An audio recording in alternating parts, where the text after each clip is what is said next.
My name is Zoe Pellet, which you already know. I am a Canadian activist, co-founder of Ban Fur Farms BC, and this afternoon I will be moderating this panel discussion. Welcome to the end of fur farming.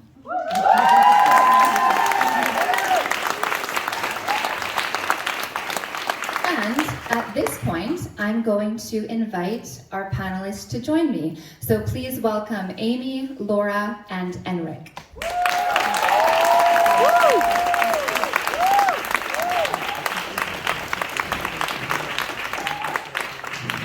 So when did your organization decide to tackle fur farming, and what was the climate within the industry at the time that your campaign work started?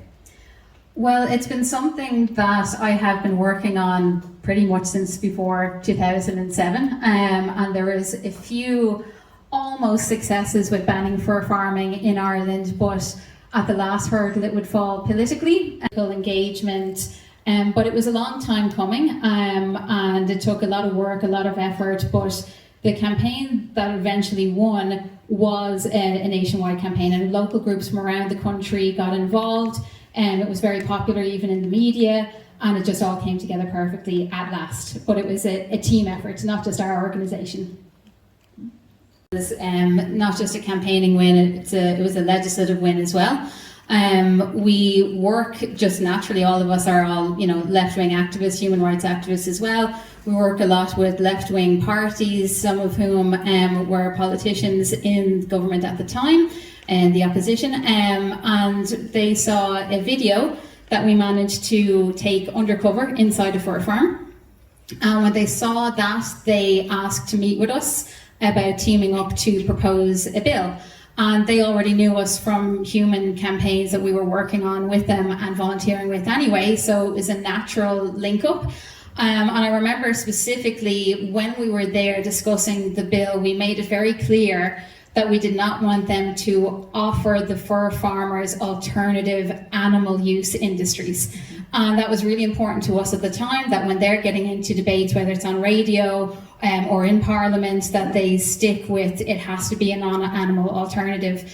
And they honoured their word, and whenever debates came up, their alternative was either funding into maybe tech industry or IT, or converting their fur farms into strawberry farms. So they kept their word on doing any fences or doing any undercover operation. We were outside one of the fur farms just simply taking photos, and one of the workers came out to the fence, and some of my Irish comrades might remember he had a small hatchet in his hand, and he just asked us what were we doing, and I said that we were lost and looking for directions, and I knew the name of the nearest town and asked him how to get there.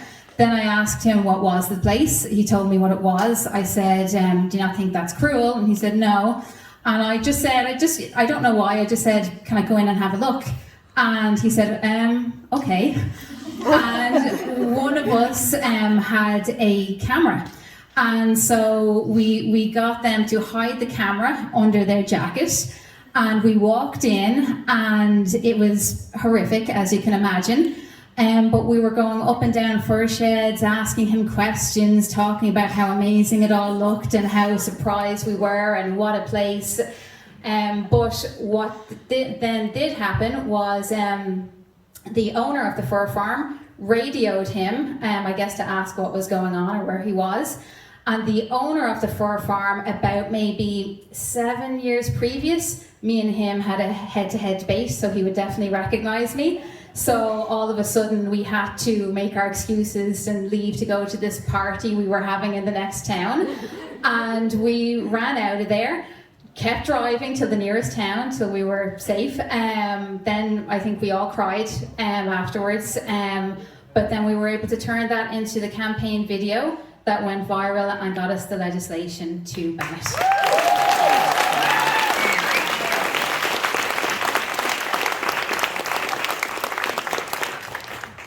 Yeah, so fur farming is banned. We want fur out of the shops. Now, we're very lucky that due to previous campaign work, a lot of the big department stores and boutiques have already signed fur-free policies. So there's just a handful left. they're nearly all gone, so it won't be long.